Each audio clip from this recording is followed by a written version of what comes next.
नमस्कार, study IQ IAS Hindi platform पर आपका स्वागत है। दोस्तों, आज हम लोग बातचीत करेंगे IAS मुख्य परीक्षा 2022 में पूछे गए अंतर्राष्ट्रीय संबंध विषय से संबंधित प्रश्नों पर। यहाँ पर मैं आपको बता दूं कि IAS के मेंस सिलेबस में जो एक महत्वपूर्ण खंड है वह IR का खंड है, यानी कि अंतर्राष्ट्रीय संबंध का यह खंड है। ठीक है, अब यहाँ पर ध्यान दीजिएगा कि जो सामान्य अध्ययन प्रश्न पत्र 2 है उसमें यह जो खंड है, यह खंड महत्वपूर्ण टॉपिक के तौर पर शामिल किया गया है।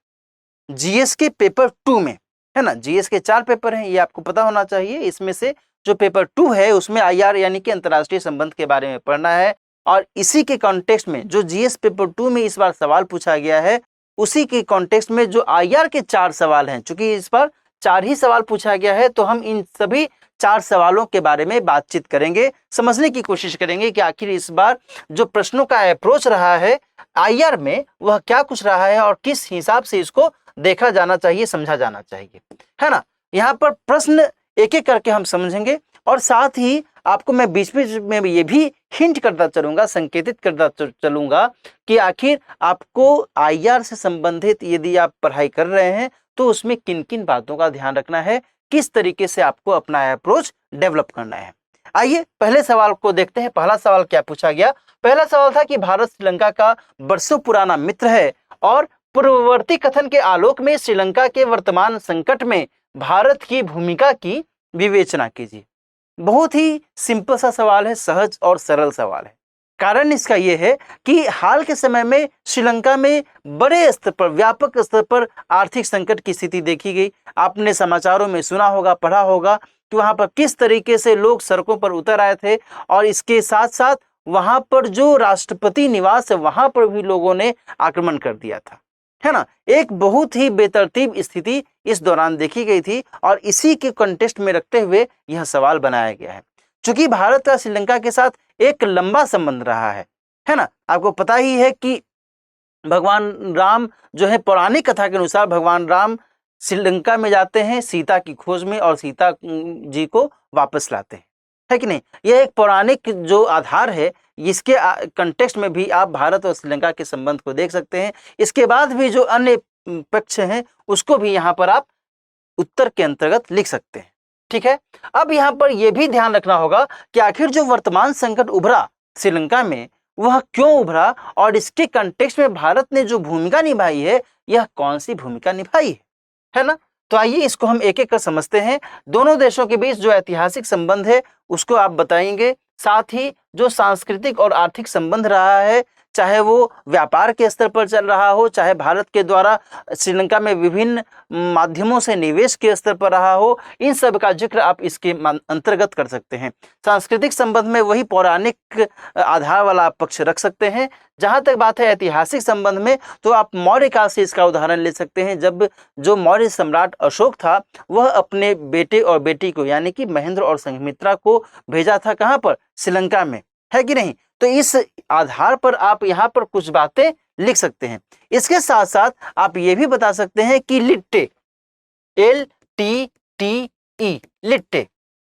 लिट्टे का जब व्यापक प्रसार श्रीलंका में हो गया था तो किस तरीके से भारत के साथ एक तनाव की स्थिति पैदा हुई थी, और बाद में लिट्टे को समाप्त करने के लिए लिट्टे के अगेंस्ट में किस तरीके से भारत ने भूमिका निभाई थी, और इस लिहाज से भारत और श्रीलंका का संबंध यहाँ पर महत्वपूर्ण हो जाता है ना। तो ये सारी बातें यहाँ पर आपको चर्चा के दौरान शुरुआत में लिखनी है। इसके आधार पर आप प्रश्न का जो उत्तर है इसकी शुरुआत कर सकते हैं। अब जब हम बात करते हैं आर्थिक संकट के कारण की, तो आर्थिक संकट के कारण को आप अलग अलग स्तरों पर बता सकते हैं। जैसे कि यहाँ पर आप बता सकते हैं कि आर्थिक कारण के स्तर पर क्या स्थितियां देखेगी, जैसे कि जो इसका विदेशी मुद्रा भंडार है ना, विदेशी मुद्रा भंडार, उसमें कमी आती है कि नहीं। खाद्य संकट की स्थिति देखी जाती है ना। भारी ऋण किस पर? श्रीलंका पर। बहुत व्यापक मात्रा में ऋण की स्थिति यहां देखी जाती है। लोगों को रोजगार का संकट सामने दिखता है ना। और इस सब का जो प्रभाव है वह प्रभाव किस रूप में सामने आया, तो राजनीतिक उथल पुथल के तौर पर,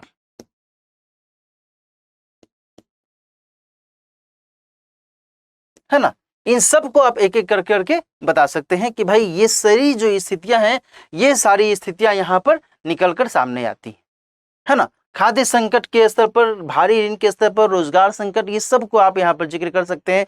कोविड-19 महामारी के दौर में किस तरीके से स्थितियां बद से बदतर होती चली गई, यहाँ पर पर्यटन धीमा होता गया, कम होता गया, और इसका जो एक बुरा प्रभाव है यहाँ पर रोजगार के संकट के स्तर पर भी देखा गया था, है ना।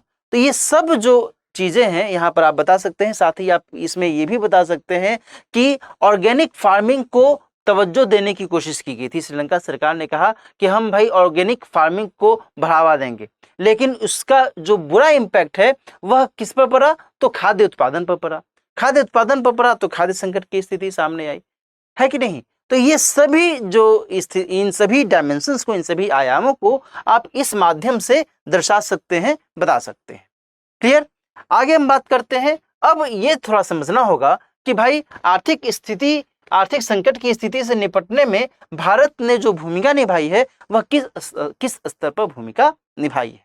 तो आप यहाँ पर बता सकते हैं कि लाइन ऑफ क्रेडिट की व्यवस्था भारत के द्वारा की गई, कि भारत ने श्रीलंका को एक निश्चित सीमा तक ऋण देने की बात कही कि हम आपको इतना ऋण देंगे, इसमें हम कोई आप में हड़बड़ी नहीं करेंगे, कोई हम आपसे ज्यादा ब्याज नहीं वसूलेंगे इसके लिए, इस ऋण के लिए, है ना। तो लाइन ऑफ क्रेडिट LOC की व्यवस्था भारत के द्वारा की गई। साथ ही खाद्य और स्वास्थ्य सुरक्षा पैकेज की भी व्यवस्था भारत के द्वारा की गई, है ना। भारत के द्वारा श्रीलंका को जब कोविड-19 महामारी की स्थिति चल रही थी तो श्रीलंका को बड़े पैमाने पर खाद्य सहायता पहुंचाई गई, और साथ ही जो चिकित्सीय उपकरण वगैरह है वह भी पहुंचाई गई, है ना। साथ ही निवेश भी भारत के द्वारा विभिन्न क्षेत्रों में किया गया, है ना। और इसके अलावा ऋण भुगतान को रोकने की स्वीकृति भी दी गई, है ना। ये ऋण भुगतान को रोकने की स्वीकृति का मतलब क्या हुआ, इसका मतलब ये हुआ दोस्तों कि भारत ने कहा कि यह जरूरी नहीं है कि आपको जो मैंने ऋण दिया है वह आप मुझे तुरंत वापस करें, है ना। और इस लिहाज से, इस आधार पर भारत के द्वारा सहायता मुहैया करवाई गई श्रीलंका को। यहाँ पर यह भी ध्यान रखना होगा कि आखिर रणनीतिक दृष्टि से जो भारत की यह पहल है, भारत का यह कदम है, वह किस दृष्टिकोण से महत्वपूर्ण है। यहाँ पर मैं आपको बताऊं कि जो अभी हम बात कर रहे थे कि भारी ऋण में श्रीलंका दब गया, वह भारी ऋण किसके द्वारा दिया गया, तो चीन के द्वारा दिया गया। और चीन जो है एक तरीके से ऋण जाल, है ना, ऋण जाल में श्रीलंका को फंसाया, है ना। अब ऐसे में क्या हुआ, ऐसे में यह हुआ कि श्रीलंका जो है चीन के ऋण जाल में जब फंस गया तो फिर श्रीलंका के लिए एक संकट की स्थिति सामने आई। लेकिन भारत इससे इतर, है ना, भारत क्या करता है कि भारत इससे इतर श्रीलंका को एक सही सहयोगी या फिर कह सकते हैं कि एक अच्छे मित्र के तौर पर उसके साथ पेश आता है और इसको ऋण से उबारने में मदद करता है। तो यहां कहा जा सकता है कि भारत चीन के अगेंस्ट में, है ना, चीन के विरुद्ध भारत प्रत्यक्ष और अप्रत्यक्ष तौर पर श्रीलंका की सहायता कर रहा है ना। यहां पर यह ध्यान रखना होगा कि चीन जो है श्रीलंका में हम्बनटोटा बंदरगाह पर अपना नियंत्रण स्थापित कर रहा है, और चीन जो है स्ट्रिंग ऑफ पर्ल्स की नीति के माध्यम से, यानी कि मोतियों की माला की नीति के माध्यम से श्रीलंका के इस बंदरगाह से होते हुए और एक अपना आधिपत्य बनाने की कोशिश कर रहा है, भारत को घेरने की कोशिश कर रहा है। और ऐसे में जब भारत के द्वारा श्रीलंका को सहायता की जा रही है तो इसका एक डायरेक्ट और इनडायरेक्ट असर किस रूप में देखा जा सकता है कि भारत जो है श्रीलंका के अधिक नजदीक होगा तो उससे चीन को दिक्कत हो सकती है ना। और भारत कभी भी नहीं चाहेगा कि चीन श्रीलंका के नजदीक में आए, नहीं तो वह भारत की राष्ट्रीय सुरक्षा के लिए खतरा हो सकता है। तो यहाँ पर ये सारी बातें आप अपने उत्तर में लिख सकते हैं, कुछ डायग्राम बना करके भी आप अपने उत्तर को पुष्ट कर सकते हैं, है ना। और अलग अलग उदाहरणों के माध्यम से जो मैंने आपके साथ यहाँ पर जिक्र किया, इसके माध्यम से आप इस उत्तर को बेहतर बना सकते हैं। यहाँ पर ध्यान रखिएगा कि इसमें ज़्यादा डिटेल में जाने की यहाँ पर गुंजाइश नहीं है, क्योंकि 150 शब्दों में ही आपको पूरा का पूरा उत्तर लिख देना है ना। तो एक एक करके आप इस फ्रेम के माध्यम से, इस फ्रेम का आधार लेते हुए आप 20-20, 25-25 शब्दों में भी आप यदि इसको लिख देते हैं तो आपका उत्तर पूरा हो जाएगा, है ना। इससे ज़्यादा आप लिख भी नहीं सकते, ठीक है ना। तो कहने का मतलब यहाँ पर यह है कि हमेशा इस फ्रेम को ध्यान में रखना है। यदि आप फ्रेम के हिसाब से उत्तर लिखते हैं तो फिर आप दाएं बाएं नहीं होंगे, डायरेक्शन लेस नहीं होंगे, है ना। जो पूछा जा रहा है उसे वही हमें उत्तर में देना है, अन्यथा यदि आप लिखेंगे तो उसका कोई मार्क्स नहीं मिलेगा, उसका कोई वैल्यू नहीं रहेगा, तो आपका टाइम भी जाएगा और आपका जो उत्तर है वह भी गलत हो जाएगा, ठीक है। अगला सवाल देखते हैं। अगला सवाल क्या पूछा गया था? तो एक जो सवाल पूछा गया वह तो था भारत और श्रीलंका के बीच, यानी कि द्विपक्षीय संबंध के आधार पर यह सवाल पूछा गया। अब जो ये दूसरा सवाल है, ये दूसरा सवाल है क्षेत्रीय संगठन के कॉन्टेक्स्ट में। भारत का क्षेत्रीय संगठनों के साथ में किस तरीके से संपर्क है, संबंध है, उसके आधार पर यह सवाल बनाया गया है। इस सवाल को देख लो। आपके विचार में क्या बिम्स्टेक सार्क की तरह एक समानांतर संगठन है? इन दोनों के बीच क्या समानताएं और असमानताएं हैं? इस नए संगठन के बनाए जाने से भारतीय विदेश नीति के उद्देश्य कैसे प्राप्त हुए हैं? ठीक है, यह जो सवाल है इसमें 3 खंड है और तीनों अपने आप में सवाल है ना। कहने को तो यह एक सवाल है, लेकिन इसमें 3 उप सवाल कह सकते हो, या फिर सब हेडिंग के तौर पर ये जो सवाल यहाँ पर दिख रहा है ये अपने आप में आपके लिए महत्वपूर्ण हो जाता है। पहले ही हेडिंग यदि हम देखें, इस सवाल का जो पहला पक्ष है वह क्या है कि बिम्स्टेक और सार्क की तरह एक समानांतर संगठन है। क्या बिम्स्टेक सार्क की तरह एक समानांतर संगठन है? ठीक है। दूसरा में कह रहा है कि इन दोनों के बीच में क्या सिमिलरिटी है और क्या डिसिमिलरिटी है। और तीसरा में आपसे पूछा जा रहा है कि इस नए संगठन के बनाए जाने से, है ना। अब यहाँ पर यह समझना होगा कि किस नए संगठन की बात की जा रही है। तो यह बिम्स्टेक की बात की जा रही है ना, बिम्स्टेक की बात की जा रही है। क्लियर? तो बिम्स्टेक के बनाए जाने से भारतीय विदेश नीति के उद्देश्य किस तरीके से फुलफिल हुए हैं, इसके बारे में आपको यहाँ पर बताना होगा।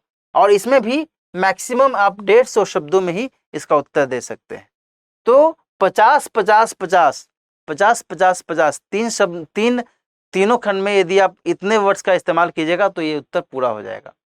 अब ये समझना है कि भाई 50 शब्द में एक खंड का उत्तर कैसे पूरा करें, ये आपके लिए एक चुनौती हो सकता है। और यह चुनौती आसानी से सॉल्व की जा सकती है यदि आप निरंतर प्रयास, निरंतर अभ्यास करते रहें, है ना। यदि आप ये सोचेंगे कि सीधे परीक्षा भवन में ही हम जाकर करके और अच्छा से हम उत्तर लिख देंगे, तो ये संभव नहीं है। उसके लिए आपको कंटिन्यू प्रैक्टिस करना होगा। अब यहाँ पर देख लो कि दोनों संगठनों का जो संक्षिप्त परिचय है ये आपको बताना होगा। किस तरीके से? तो क्षेत्रीय और आर्थिक सहयोग के मद्देनजर इनका गठन किया गया है ना। बिम्स्टेक और सार्क दोनों के ही बारे में बताना होगा, दोनों का फुल फॉर्म आपको उसमें लिखना चाहिए। और यह एक फ्रेमवर्क है ना। यहाँ पर यह समझिएगा कि इसी तरीके से यदि बाद में भी कभी परीक्षा में पूछा जाए तो आप उस संगठन के बारे में बताइए, है ना, कि आखिर इसका मतलब क्या हुआ। चाहे वो आसियान हो, चाहे वो ब्रिक्स हो, चाहे वो क्वाड हो, कुछ भी हो, है कि नहीं, उसके बारे में आपको बताना होगा कि इसका अर्थ क्या है। सार्क का मतलब क्या है?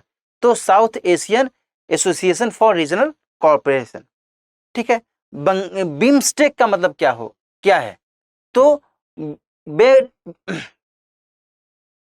बिम्स्टेक का मतलब क्या है? तो bay of Bengal initiative for multi sectoral economic corporation, है ना। मल्टी सेक्टोरल इकोनॉमिक कॉर्पोरेशन के लिए बे ऑफ बंगाल इनिशिएटिव, ठीक है। और इस संदर्भ में दोनों के बारे में बताना होगा कि भाई ये दोनों ही क्षेत्रीय और आर्थिक सहयोग के मद्देनजर गठित किए गए हैं। क्लियर? अब यहां पर यह बताना होगा कि भाई इन दोनों के बीच में समानता क्या है। समानता है क्षेत्रीय आर्थिक विकास दोनों ही संगठन चाहते हैं। समानता और साझेदारी को दोनों ही संगठन महत्व देते हैं और दोनों ही संगठन साझा हित पर जोर देते हैं, चाहे वह शिक्षा हो, चाहे वह पर्यावरण हो, चाहे वह विज्ञान और प्रौद्योगिकी हो, इन सभी पर ये दोनों ही संगठन जोर देते हैं, है ना। सुरक्षा हो, ठीक है ना, इन आधारों पर आप यहां पर बता सकते हैं, ठीक है ना।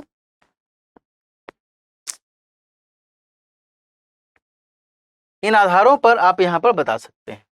आगे अब हम बात करेंगे अंतर के कंटेक्स्ट में। अंतर क्या है? अंतर यहां पर यह है संगठन वर्ष के आधार पर। जहां बिम्स्टेक 1997 में गठित होता है, वहीं पर जो सार्क है यह 1985 में ही गठित होता है ना। जो सार्क है यह शीत युद्ध के दौरान गठित होता है, 1985 की बात चल रही है। और जो बिम्स्टेक है 1997 में गठित होता है, यानी कि शीत युद्ध के बाद। शीत युद्ध की समाप्ति तो हो गई थी 1989-90 में ही, उसके बाद फिर 1997 में बिम्स्टेक का गठन किया जाता है ना। फिर क्षेत्रीय अंतर के आधार पर आप बता सकते हैं कि जहां बिम्स्टेक दक्षिण एशिया और दक्षिण पूर्व एशिया दोनों को साथ में लेकर चलता है, वहीं पर जो सार्क है यह केवल दक्षिण एशियाई देशों को ही मद्देनजर रखते हुए काम करता है ना। इसके अलावा हितों में टकराव की स्थिति दोनों के स्तर पर देखी जाती है, ठीक है। सीमा विवाद से जुड़े हुए जो पहलू हैं उसके आधार पर भी अंतर की स्थिति देखी जाती है। क्यों?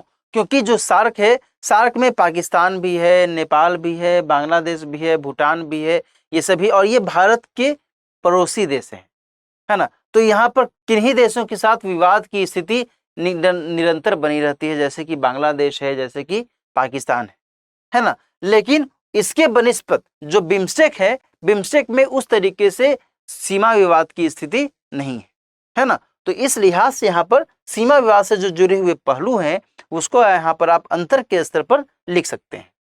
अब हम बात करते हैं जो तीसरा पक्ष है कि भाई बिम्स्टेक और भारत के कॉन्टेक्स्ट में क्या चीजें यहाँ पर निकलकर सामने आती हैं।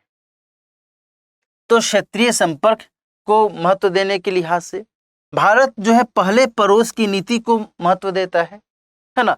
इसके कॉन्टेक्स्ट में जो बिम्स्टेक है यह एक सफल संगठन के तौर पर साबित हो सकता है। पूर्व की ओर सक्रियता की नीति जो भारत ने शुरू की है, इसके कॉन्टेक्स्ट में भी जो बिम्स्टेक है वह एक महत्वपूर्ण संगठन के तौर पर काम कर सकता है, क्योंकि मैंने आपको बता दिया कि भाई जो बिम्स्टेक है ये केवल दक्षिण एशिया ही नहीं बल्कि दक्षिण पूर्वी एशियाई देशों के का जो विस्तार है उस संदर्भ में भी यह संगठन काम करता है। तो पूर्व की ओर सक्रियता की नीति के अंतर्गत भारत दक्षिण पूर्वी एशियाई देशों के साथ ही तो विस्तार की बात करता है, उसके साथ उनके साथ संबंध स्थापित करने की बात करता है ना। तो इस कंटेक्स्ट में यहाँ पर इन चीजों का आप जिक्र कर सकते हैं, है ना। चलिए आगे बढ़ते हैं। अब थोड़ा सा ये समझना होगा कि भाई भारत का जो संदर्भ है, यहाँ पर ये देखना होगा कि भाई कुछ चुनौतियां भी हैं, चैलेंजेस भी हैं, इसे भी नजरअंदाज नहीं किया जा सकता है ना। क्या चुनौतियां हैं ये भी हमें समझनी होंगी कि भाई सार्क के कॉन्टेक्स्ट में, सार्क और बिम्स्टेक इनके कॉन्टेक्स्ट में ये देखना होगा कि जो सार्क है ना, सार्क के कॉन्टेक्स्ट में भारत जो है यहाँ पर एक महत्वपूर्ण भूमिका निभाता हुआ दिखता है। भारत की महत्वपूर्ण भूमिका,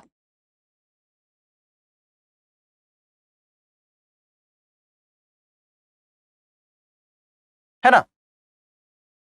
अब यहाँ पर यह देखना होगा कि वह भारत जो है बिम्स्टेक को इतना अधिक महत्व न दे कि सार्क का महत्व समाप्त हो जाए, क्योंकि सार्क में भारत की महत्वपूर्ण भूमिका है। यदि सार्क से भारत हटता है तो इसमें पाकिस्तान भी है, इसमें बांग्लादेश भी है, श्रीलंका भी है, नेपाल भी है, भूटान भी है ना। तो इस लिहाज से भारत को यहाँ पर यह देखना होगा कि हम सार्क में जो मेरी उपस्थिति है वह उपस्थिति बनी रहे, ऐसा ना हो कि हम इससे एकदम दरकिनार हो जाए। क्लियर? और यह एक महत्वपूर्ण चुनौती के तौर पर निकलकर सामने आता है ना। आगे अब हम यहाँ पर देखें कि भाई भारत का कदम इसलिए यहाँ पर महत्वपूर्ण हो जाता है क्योंकि भारत की विदेश नीति, भारत की विदेश नीति में जो पहला महत्वपूर्ण आधार है वो क्या है कि अपना हित, या फिर कहें राष्ट्रीय हित, है ना। राष्ट्रीय हित, राष्ट्रीय हित को तवज्जो देना सबसे पहली जरूरत है भारत के लिए। और इस लिहाज से यहाँ पर ये ध्यान देना होगा कि जो बिम्स्टेक है या फिर सार्क है, इसमें हमें किसका अधिक साथ देना जरूरी है। यहाँ पर ध्यान रखिएगा कि सार्क की जो बैठक है यह एक लंबे समय से नहीं हुई है ना। 2016 के बाद से ही इसकी बैठक नहीं हुई, ठीक है। वहीं जो बिम्स्टेक है, बिम्स्टेक की बैठक हमेशा होती रही है। हाल ही में 2022 में ही इसकी बैठक श्रीलंका में हुई थी, है ना। श्रीलंका में इसकी बैठक संपन्न भी हुई थी। यानी कि जो बिम्स्टेक है वो वर्तमान संदर्भ में अधिक सक्रिय दिख रहा है। और ऐसे में भारत के लिए यह जरूरी हो जाता है कि भाई जो संगठन अधिक सक्रिय है उसके साथ में हमको मिलजुल कर के काम करना चाहिए, है ना। लेकिन वही है कि जो चुनौती है कि भाई ऐसा ना हो कि हम सार्क से हम समाप्ति हो जाए, सार्क से हम पूरे तरीके से दरकिनार हो जाए, क्योंकि उसमें जो पाकिस्तान है, पाकिस्तान का सहयोगी देश है चीन। हालांकि चीन सार्क के अंतर्गत शामिल नहीं है, लेकिन चीन पाकिस्तान को सहयोग कर सकता है जो भारत के हित में नहीं होगा, है ना। यहाँ पर जो एक ताना बाना है संबंधों का वो अपने आप में यहाँ पर महत्वपूर्ण हो जाता है। इसलिए यह जो भी स्थिति है, जो भी भारत की विदेश नीति है, इसमें यह देखना होगा कि भारत आगे आने वाले समय में जो अपना कदम उठाए वो बहुत ही सोच समझ कर उठाए। ऐसा न हो कि एक संगठन को महत्व देने के चलते जो उसका दूसरे संगठन के साथ एक लंबे समय से संबंध रहा है वह संबंध खटाई में पड़ जाए, है ना। और यह अपने आप में बहुत बहुत जरूरी है ना। इसे आप एक सामान्य उदाहरण से भी समझ सकते हैं दोस्तों कि मान लो कि आपका एक बहुत पुराना दोस्त है ना, उससे आपकी बातचीत बहुत ही कम हो गई है, उससे आप न मिलते हैं, ना हाल समाचार होता है, ना कुछ होता है। और एक दोस्त आपका हाल ही में बना है, 3-4 दिन पहले ही यदि बना है, तो फिर ऐसा नहीं है कि जो आपका पुराना दोस्त है उसके साथ आप एकदम संबंध विच्छेद ही कर दें, है ना। ये नहीं होना चाहिए। तो यदि ऐसा होता है तो आपके प्रति उसके मन में जो छवि है वह ठीक नहीं बैठेगी। वह हो सकता है कि यह सोचे कि यह जो है मौका परस्त है ना।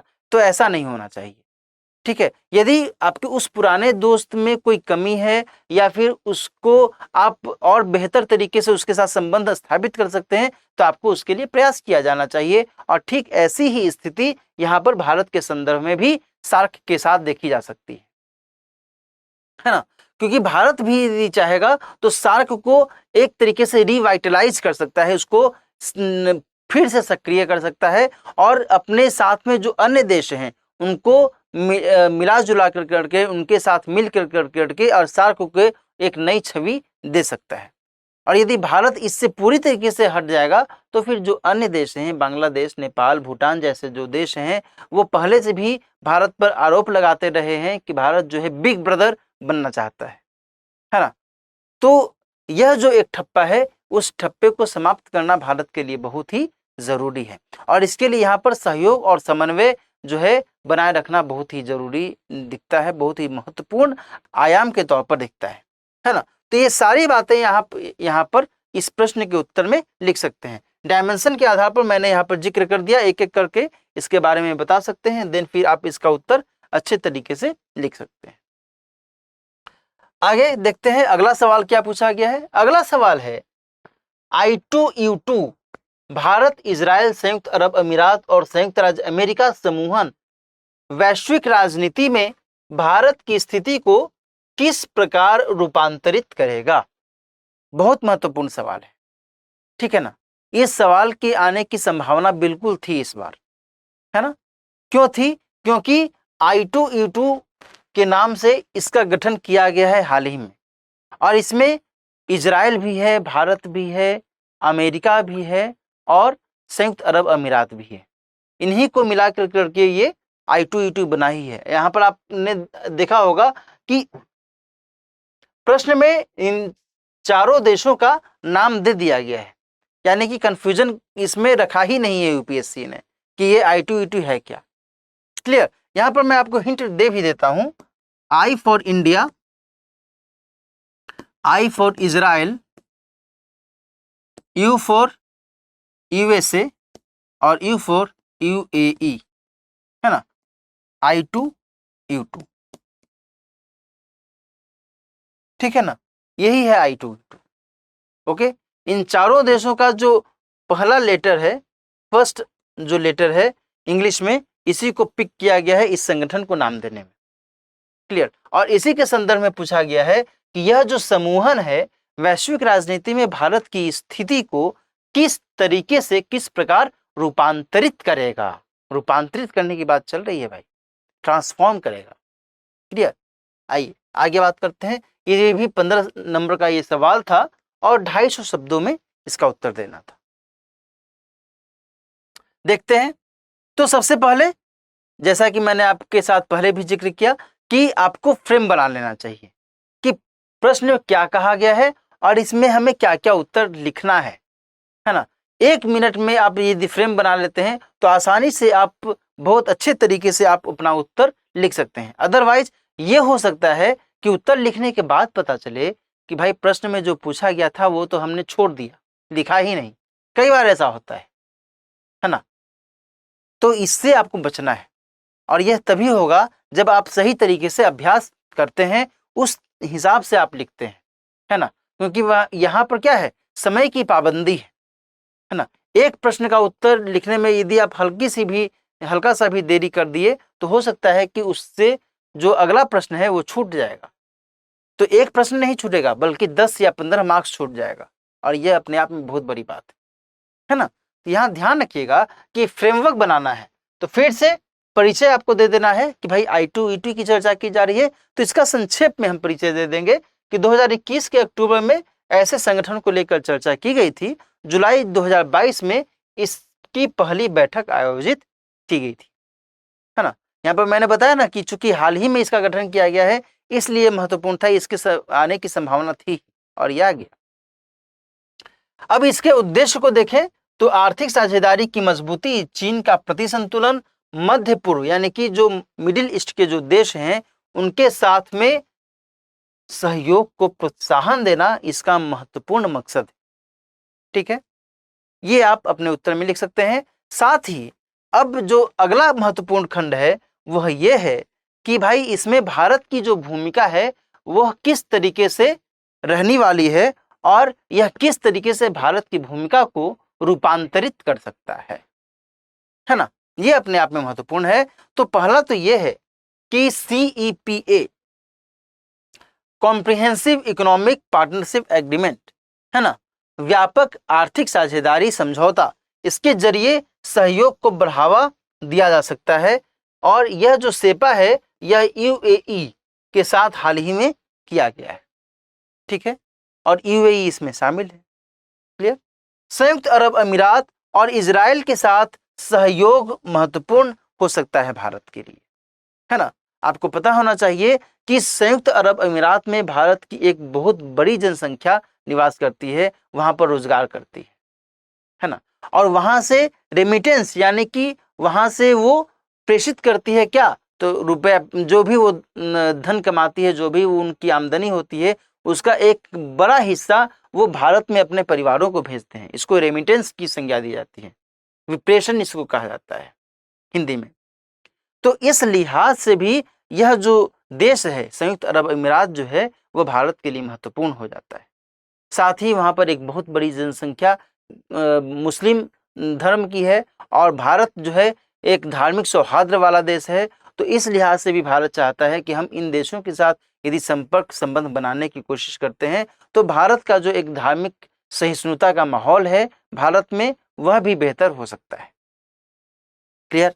वहीं इजराइल के साथ भारत का बहुत व्यापक संबंध है, चाहे वो आर्थिक स्तर पर हो, चाहे वो तकनीकी के स्तर पर हो, चाहे वो रक्षा के स्तर पर हो। इजराइल से भारत ने कई सारे हथियार खरीदे हैं, उनका नाम आप दे सकते हैं। और साथ ही आप ये भी बता सकते हैं कि कृषि प्रौद्योगिकी के विकास में किस तरीके से इजराइल ने भारत का सहयोग किया है ना।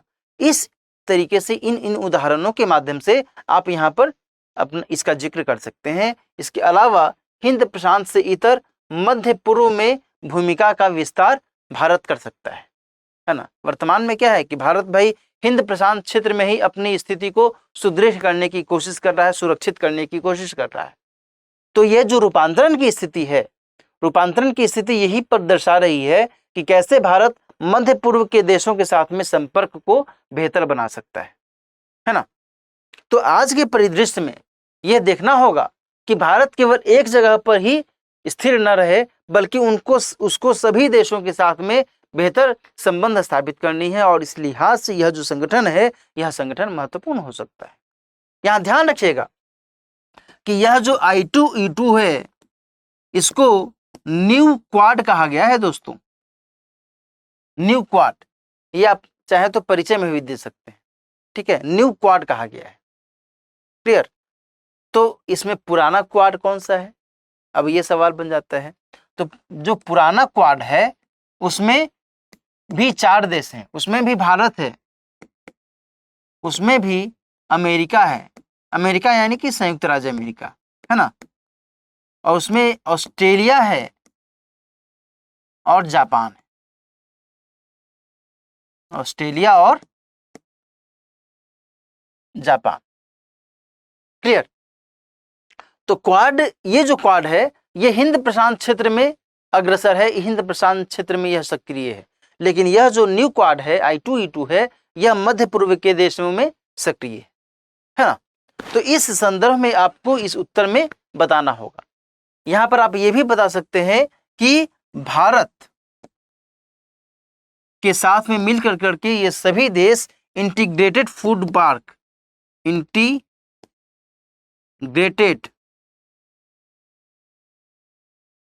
फूड पार्क स्थापित करने की ओर भी काम कर रहे हैं। ये सभी देश मिलकर करके इसका निर्माण करने वाले हैं। इसका नाम है इंटीग्रेटेड फूड पार्क, ठीक है। और साथ ही नवीकरणीय ऊर्जा के क्षेत्र में भी ये चारों देश मिलकर करके एक दूसरे का सहयोग करने वाले हैं, है ना। तो ये सब कुछ आप उदाहरण के स्तर पर बता सकते हैं सहयोग के कॉन्टेक्स्ट में, ठीक है। तो यह एक महत्वपूर्ण प्रश्न था और इसका जो फ्रेमिंग है, इसकी फ्रेमिंग आप इस तरीके से देख सकते हैं, ठीक है। आइए जो लास्ट सवाल पूछा गया था अंतर्राष्ट्रीय संबंध विषय से, उसको हम देख लें, ठीक है। अभी तक हमने देखा कि ये जो 3 सवाल थे, इसमें से एक सवाल द्विपक्षीय संबंध के आधार पर था और बाकी जो 2 सवाल थे वह क्षेत्रीय संगठन या फिर जो एक वैश्विक स्तर पर संगठन बन रहे हैं उसके आधार पर थे, ठीक है ना। अब हम बात करते हैं जो क्वेश्चन नंबर 20 पूछा गया था जीएस के पेपर 2 में, वह भी IR से ही जुड़ा हुआ था। हालांकि इसका एक हल्का सा संबंध पर्यावरण एवं पारिस्थितिकी से भी है, लेकिन इसे IR में ही शामिल किया गया है, ठीक है ना। प्रश्न क्या है, स्वच्छ ऊर्जा आज की जरूरत है। भू राजनीति के संदर्भ में विभिन्न अंतर्राष्ट्रीय मंचों में जलवायु परिवर्तन की दिशा में भारत की बदलती नीति का संक्षिप्त वर्णन कीजिए। देखो, एक बात आपने गौर की होगी कि जब भी मैं प्रश्न पढ़ रहा हूं तो उसमें कुछ चीजें मैं अंडरलाइन कर रहा हूं, है ना। कुछ शब्दों को मैं अंडरलाइन कर रहा हूं, गोल घेर रहा हूं। तो इसका मतलब यह है कि आप भी जब आप अभ्यास करें तो उन शब्दों को आप समझिए कि कौन सा शब्द यहाँ पर महत्वपूर्ण है, किस शब्द पर हमें अधिक जोर देना है और किस शब्द को हम यहाँ पर विश्लेषित करें, उसका विश्लेषण करें, है ना। तो ये जो खंड है इसमें पूछा गया है, पहला खंड क्या है इस प्रश्न का, स्वच्छ ऊर्जा आज की जरूरत है, निश्चित तौर पर है। क्लीन एनर्जी, है ना। क्लीन एनर्जी का मतलब क्या हुआ कि वैसी एनर्जी जो प्रदूषण ना फैलाए, जिसमें शून्य उत्सर्जन हो, है ना, क्लीन एनर्जी है। भू राजनीति के संदर्भ में विभिन्न अंतर्राष्ट्रीय मंचों में जलवायु परिवर्तन की दिशा में जो भारत की बदलती भूमिका है, भारत की बदलती नीति है, इसका वर्णन करना है, इसके बारे में बताना है। क्लियर? अब फिर से इसको आप फ्रेम बना सकते हैं कि भाई जलवायु परिवर्तन के प्रति भारत की बदलती नीति क्या है, इसके बारे में आपको समझा देना है।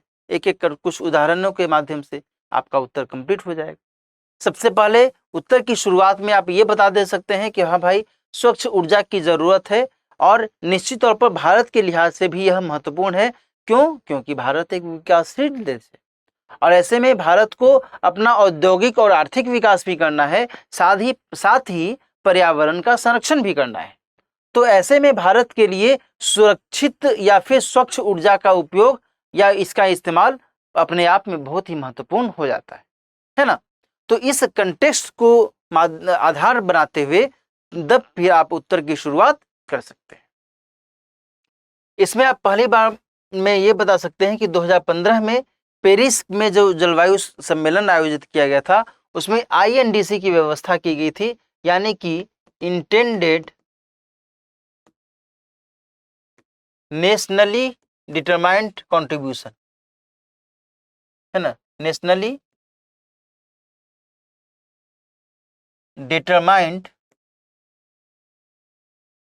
कंट्रीब्यूशन, ठीक है।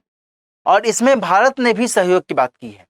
इसके माध्यम से भारत ने यह लक्ष्य रखा है कि 2005 के स्तर तक, है ना, 2005 के स्तर के हिसाब से 2005 के स्तर के हिसाब से 2030 तक GDP का 33 से 35% वह स्वच्छ ऊर्जा में लक्षित करने की बात कर रहा है। 33 से 35% GDP का 33 से 35% की बात वो कर रहा है 2005 के स्तर के हिसाब से। क्लियर? यहाँ पर ये जो INDC जो है अपने आप में महत्वपूर्ण रोल निभाता है। ये कब लाया गया था? तो 2015 में लाया गया था। इसके बाद ISA इंटरनेशनल सोलर अलायंस, अंतर्राष्ट्रीय सौर गठबंधन में भारत की महत्वपूर्ण भूमिका निभाई गई है। और OSOWOG one sun one world one grid, इसकी बात की गई है। ठीक है, वन सन वन वर्ल्ड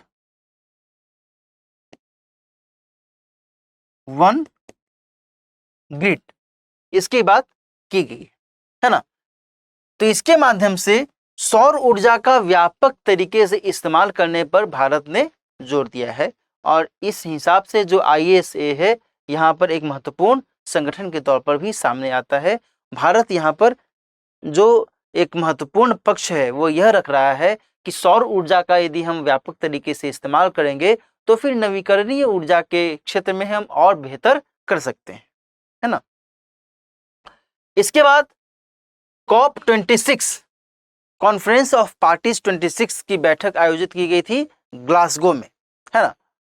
और उस बैठक में पंचामृत का नाम लिया गया प्रधानमंत्री महोदय के द्वारा। और इस पंचामृत के माध्यम से भी भारत ने स्वच्छ ऊर्जा के कॉन्टेक्स्ट में अपनी जो नीति है उसको स्पष्ट किया है। ठीक है, इसमें यह कहा गया है कि 500 गीगावाट की हम ऊर्जा प्राप्त करेंगे 2030 तक। 2070 तक हम शून्य उत्सर्जन करेंगे, शून्य कार्बन उत्सर्जन, है ना। 2030 तक हम 1 बिलियन टन कार्बन उत्सर्जन को कम करेंगे। ठीक है ना। 2030 तक ही 50% जो है हम उत्पादन करेंगे रिन्यूएबल एनर्जी का, रिन्यूएबल एनर्जी यानी कि नवीकरणीय ऊर्जा का उत्पादन हम लगभग 50% तक शुरू कर देंगे 2030 तक। ठीक है, ये कुछ महत्वपूर्ण लक्ष्य रखे गए थे पंचामृत के अंतर्गत, है ना। अब यहाँ पर यह ध्यान रखना होगा कि भारत ने आगे क्या कहा है कि BS4 से BS6 के मानक को अपनाना, प्रदूषण के लिहाज से, वाहनों के प्रदूषण के लिहाज से भारत स्टैंडर्ड 4 के बजाय अब भारत स्टैंडर्ड 6 को ही अपनाया जाएगा। BS5 नहीं बल्कि BS6 को अपनाया जाएगा। क्लियर? आगे क्या है, तो विकसित देशों से भारत ने आग्रह किया है। इसका मतलब क्या हुआ?